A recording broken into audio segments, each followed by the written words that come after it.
In today's video, I'm going to teach you how to change the font in Microsoft Teams. Whether you're looking to enhance readability or just want to express your personal style, adjusting the font settings in Microsoft Teams can make your workspace more comfortable and uniquely yours. Let's dive in. First, let's begin by opening Microsoft Teams. This might seem obvious, but it's crucial as all changes need to be carried out directly within the application for them to take effect.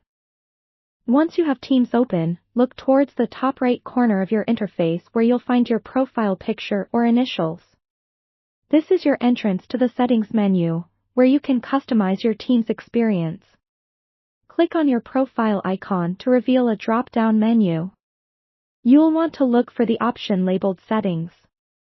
Clicking on that will open up a new window with a variety of customization possibilities.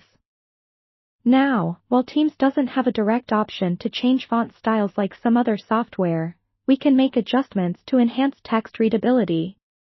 This will be under the General tab, where you'll see an option called High Contrast Mode. High contrast can alter the appearance of fonts, making them easier to read depending on your visual needs. Toggling this option on or off will give you a sense of how the font might be enhanced visually. For further adjustments, navigate to the Devices tab. Although primarily meant for configuring your audio and video devices, some settings here can impact how you perceive text, particularly if you're using an external display or a specific type of monitor with Teams. So, click on Devices and ensure you're using settings optimized for your device, which might improve how fonts appear on your screen. Now, let's consider another aspect within Windows itself: text scaling.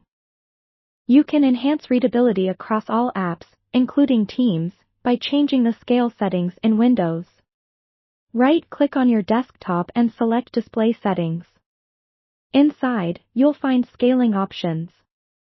Adjusting these can increase or decrease text size, which might be what you're looking for. Keep in mind, though, these changes will affect other applications, not just Teams. Once you've adjusted these settings to your liking, it's time to return to Teams. Test how the changes feel by opening a few chats or channels. Take your time to ensure that the font size and appearance meet your needs. Remember, what seems too large or small at first can often be perfect after a longer period of use, so give yourself a bit of time to adapt. There you have it. By tweaking these settings, you'll find a more comfortable and personalized font display in Teams that suits your style and needs. Remember, the adaptability of Teams is part of its charm, so don't hesitate to revisit these steps anytime you want to switch things up. Thanks for watching and enjoy your newly tailored Microsoft Teams experience.